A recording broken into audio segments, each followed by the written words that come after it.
Bom dia, gente! Sejam bem-vindos! Estamos no capítulo 3 de Neemias. Tô tentando abaixar a música. Esse louvor é interessante, eu quis colocar ele, porque vai dizer... deixa eu chegar no refrão, que aí eu lembro que ele tocando outra parte, eu não lembro. Mas ele vai dizer: como um leão, você me cercou. Ai, deixa eu chegar. Ó. Como um leão, você me cercou. Eu também não sei toda. Meus ossos quebrados, moídos, então eu aprendi que isso também é amor. Como assim os ossos quebrados e moídos pode ser amor, né, gente? O Senhor às vezes nos leva a um período de destruição, assim, né? Para que depois Ele possa reconstruir em nós a perfeita vontade dEle, aquilo que Ele está nos aperfeiçoando para chegar à estatura perfeita do varão perfeito, como diz, né? Então, o capítulo 3 vai falar um pouco sobre essa reconstrução das muralhas. E essa música é tão linda que eu fico... Ela não é tão linda, mas ela é tão chocante assim, que eu fico entre ela e o capítulo. Qual é mais interessante? Mas enfim, vamos lá. Então, o capítulo 3 vai falar exatamente sobre essa questão da reconstrução das muralhas. E a visão que eu tenho dele é uma visão panorâmica, sim, de uma cidade. A gente sabe que Jerusalém, né, é aquela cidade com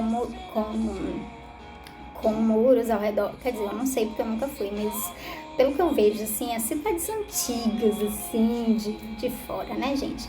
Então, são cidades com muros gigantes ao redor, assim, pronto, é aquilo ali.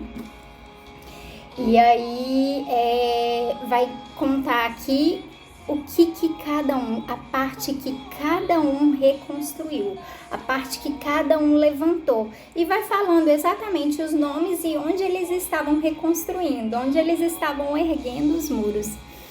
E isso me chama muita atenção, porque quando eu olho, eu vejo assim, tipo...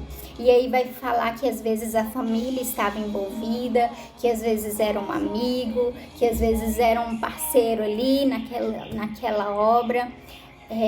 Então uma pessoa sozinha, ela nunca consegue construir, né? Reconstruir algo, construir algo tão grande, algo tão, né? Uma muralha, uma proteção. Nunca consegue fazer uma reforma, nós precisamos uns dos outros, né? E aí vai falar ali sempre de um parceiro e vai falar, primeiro começou a reconstruir a muralha em frente ao portão das ovelhas, aí depois foi em frente ao portão dos ourives, e depois dos perfumistas, e depois para frente da casa de tal pessoa. E aí, ao ver isso, eu consigo ver o que era importante para cada um. Cada um reconstruía algo de acordo com o que o Senhor estava fazendo ele enxergar o problema. Né? Aqui a gente está falando muito provavelmente em muros físicos, mas se a gente trazer... Peraí, deixa eu abaixar mais. Mas se a gente trazer para o sentido espiritual, como a gente está fazendo, né? Desde que a gente começou a ler Neemias, a gente vai trazer, né, aquilo que te chama a atenção, aquilo que você vê como um problema, aquilo que você entende que está errado. Tem alguma coisa errada aí, mas você enxergou o problema. Eu gosto de uma frase, dizem muito quando as pessoas estão procurando o seu propósito, é que o seu propósito é aquilo que te incomoda, é aquilo que você está vendo ali que é um problema que ninguém mais está vendo, só você está vendo e você está agoniado com aquilo, você está desesperado. Então, vai falar, e aí é um momento que você tem que parar de terceirizar a situação, porque é o Senhor que está te chamando para resolver algo, para fazer algo a respeito. Às vezes, e eu estava pensando, mas nem tudo a gente, né, que a gente se incomoda, a gente pode fazer, ir lá e botar a mão na massa. Por exemplo, buracos no meio da rua, né? Aí você olha assim, você reclama do governo, você fala que o governo não presta, que o prefeito tem que mudar.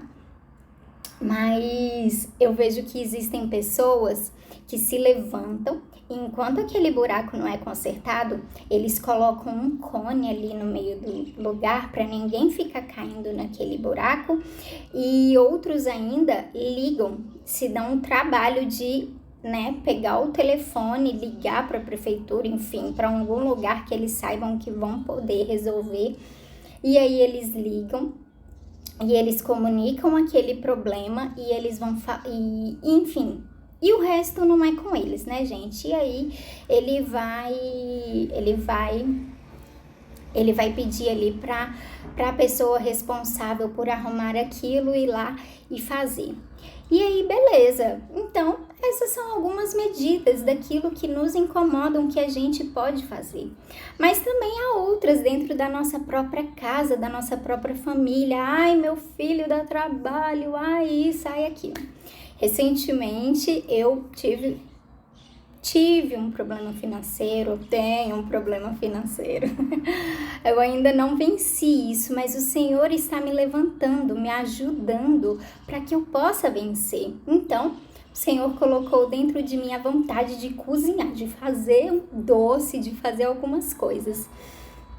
E, bom, ontem eu tava com visita, e aí eu fiz isso, e aí, enfim, foi um dia um pouco cansativo, um pouco cheio, e aí no final do dia eu fui acabar meus doces, que eu já tinha começado durante o dia, mas aí no final eu fui acabar meus doces.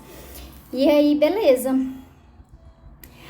Só que, tava dando tudo tão errado, gente, tava tão cansativo, tava tão difícil, e as coisas vinham numa constante de dar certo. O Senhor me ajudou a encontrar o morango que eu precisava, me ajudou a encontrar barato ainda por cima, barato em termos, né, essa época não é época de morango, e mesmo assim eu encontrei ali mais ou menos.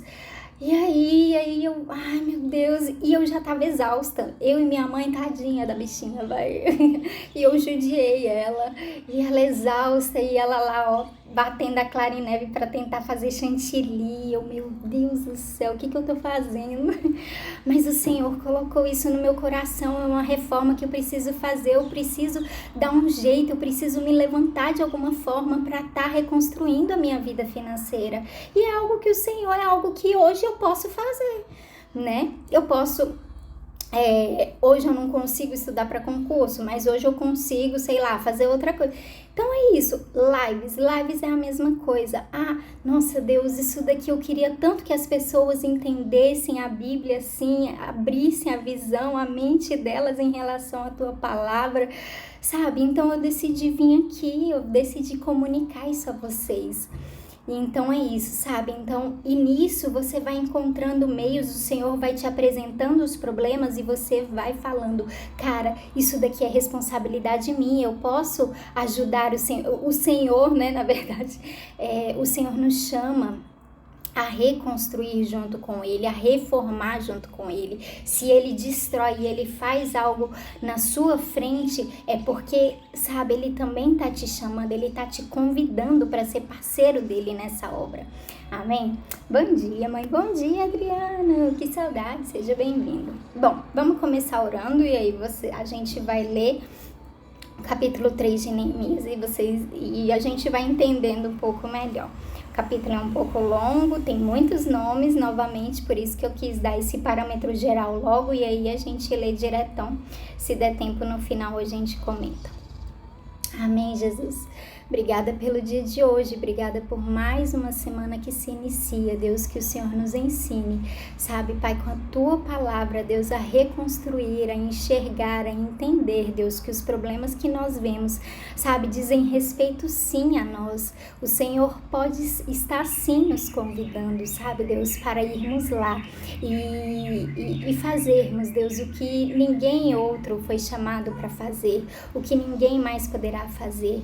E o Senhor nos ajudará segundo a Tua boa mão, a Tua força, a Tua provisão, a Tua providência, as Tuas ideias, sabe, Deus, que o Senhor colocará no nosso coração. Basta nos dispormos, assim como foi com Neemias e com aqueles homens, basta nos dispormos para o Senhor, e o Senhor nos ajudará a reconstruir muralhas, sabe, Deus, muralhas de proteção na nossa casa, no nosso trabalho, na nossa família, onde estivermos. Em nome de Jesus, usa-nos como canal de Tua glória, e nós apresentamos diante de Ti este momento aqui de leitura da Tua palavra. Faz-nos entender, é o que eu oro e te peço em nome de Jesus. Amém? Simbora. Então vai dizer no capítulo 3, versículo 1: as muralhas da cidade foram reconstruídas da seguinte maneira: Eliasibe, o grande sacerdote, e os seus colegas sacerdotes reconstruíram o portão das ovelhas. Depois o inauguraram e puseram os portões nos seus lugares.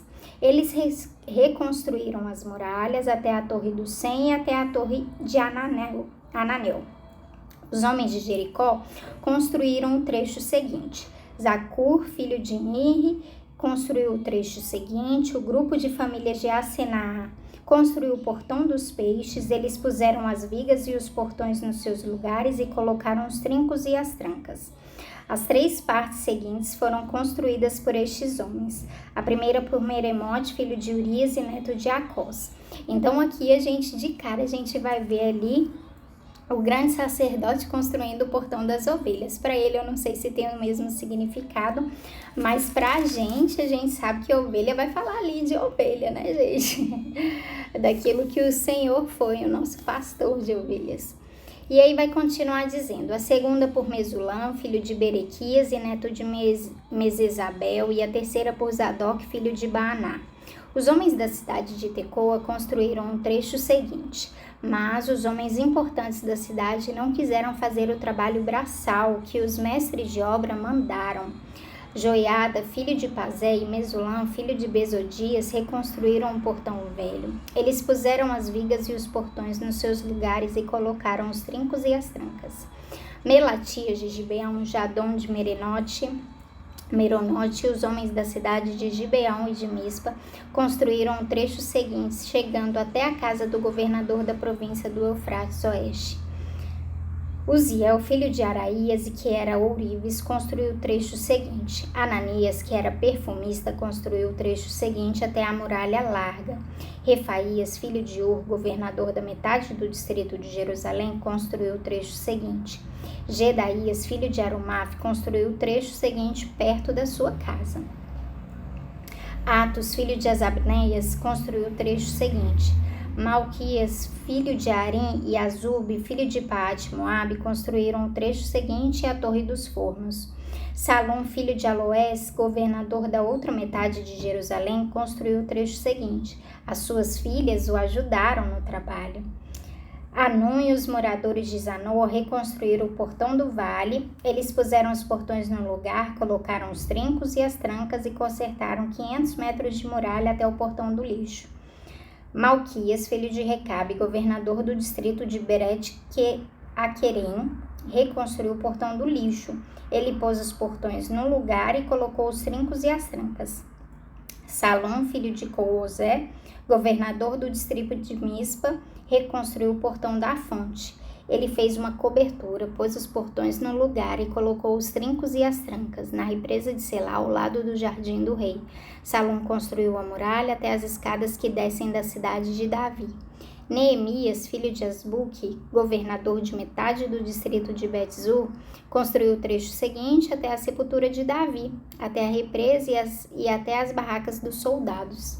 Então aqui a gente vê filho ajudando o pai a reconstruir, a gente vê Que mais? Homens importantes, não querendo colocar as mãos no trabalho forçado, né? E aí vai falar agora sobre os levitas que trabalharam. No 17, versículo 17, vai falar: os levitas também ajudaram a reconstruir as muralhas. Segue a lista deles. Reum, filho de Bani, construiu o trecho seguinte. Asabias, governador de metade do distrito de Keila, construiu o trecho seguinte. Bavai, filho de Enadad, governador da outra metade do distrito de Keila, construiu o trecho seguinte.